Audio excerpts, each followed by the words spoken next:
So Barbados, another wonderful place with one of the things that all the West Indies islands, at least the ones I served in, and from talking to the other missionaries, seems to be the same thing: is the best people you'll ever meet and the best food you'll ever meet.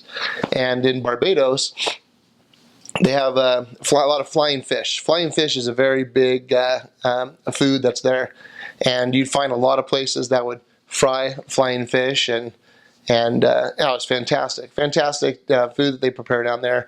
Lots of food places everywhere. You can go down the street. There's food everywhere, and dominoes was a big popular game down there. So not stacking them up and knocking them down, but there's actually the actual game of dominoes, which I guess is kind of you create this this little chain of matching up different dominoes, and so you could hear from blocks away people playing it, because when they're getting ready to put down their domino, they would smack it down and put it in order. And that's so you hear this smack down, and there's a few missionaries that got really good at dominoes and would walk down and we'd start talking to them, and they'd be like, "Nah, we're playing a game. We don't want to talk to the missionaries."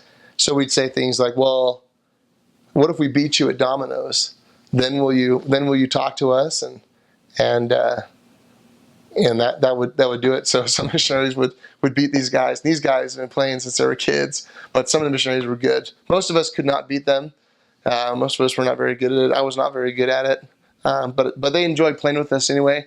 And even when we'd challenge them and we'd lose, they would, let's hear what you have. You guys are funny guys, and then we'd play with them. But notice that I haven't talked about the beaches, because you can't go to the beaches obviously while you're a missionary, but you will pass the beaches and you will see the water and the beautiful beaches, but you can't go.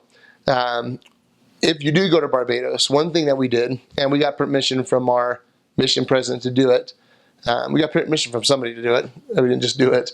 But, you have your area, and any mission you go to, from what I understand, you kind of have to stay within your boundaries. And anytime you go outside your boundaries, there's extenuating circumstances.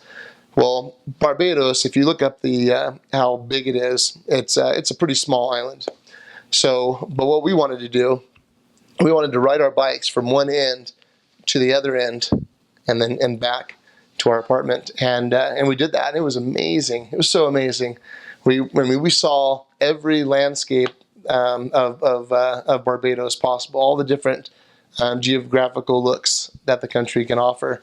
All the way to the end of the island, there's a big cliff, and then you just see the ocean far away. I think it was a field, if I remember correctly, a big field, and then just a cliff. It wasn't a beach. And then the tip of the island, the other tip, and probably maybe 3/4 of the rest of the island is probably beaches. But at the far north end, where we were at least, where we rode our bikes to, it was just a nice empty cliff. It was kind of like you came to the end of the world and then had to go back. We spent a little time there. I think we had a lunch or whatever and came back. And it was during our P day. But if you can get your mission president to approve that, definitely a great experience that I'll never forget, is my bike ride across Barbados and back.